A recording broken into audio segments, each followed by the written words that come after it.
Hello and welcome दोस्तों, स्वागत है आज की नई वीडियो के अंदर। आज हम बात करेंगे C program to print count digit in a number.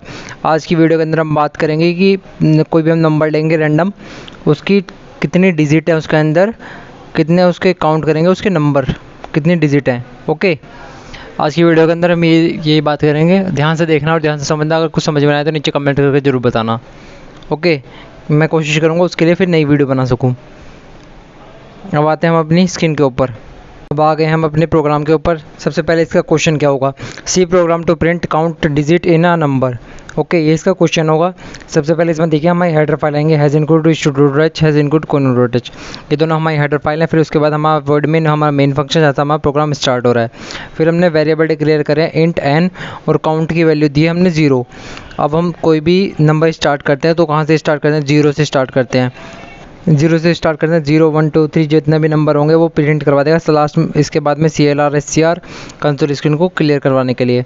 Print F में हमने एंटर आ नंबर, कोई भी नंबर हम एंटर करेंगे इसके अंदर। इसके NF में %LD, क्योंकि अपने ऊपर इंटीजर यूज़ किया है, इंटीजर यूज़ किया है इसलिए %LD कोमा एड्रेस लोकेट कर दिया हमने n का। वाइल लूप यूज़ किया है इसके अंदर हमने। वाइल लूप में क्या कंडीशन दी हमने, वाइल लूप में n जो होगा वो बड़ा होगा 0 से। अगर ये सेटिस्फाई कर रहा है तो वो अंदर लूप में चलेगा।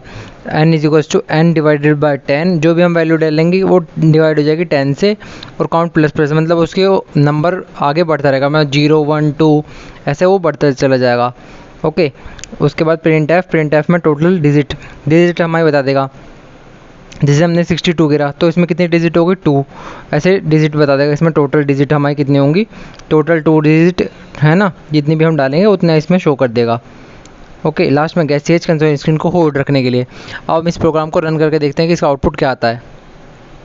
ये देखिए, सबसे पहले इसमें मैंने डाला इसमें 1728। ओके, तो इसने टोटल 4 डिजिट दिखा दिया। अब इसका ड्राई रन के कैसा होगा कि 1728 को इसने डिवाइड किया 10 से, फिर क्या बचा 172, फिर उसे डिवाइड किया तो 17 बचा, फिर उसे भी डिवाइड किया फिर 1 बचा, फिर उसे भी डिवाइड किया तो फिर 0 बचा। तो चारों डिजिट हो गई, 4 डिजिट आ गई। तो इसने डिजिट फाइंड कर दी, टोटल डिजिट 4। ओके, इसी तरीके से आप भी इसे ऐसे करके देख सकते हैं।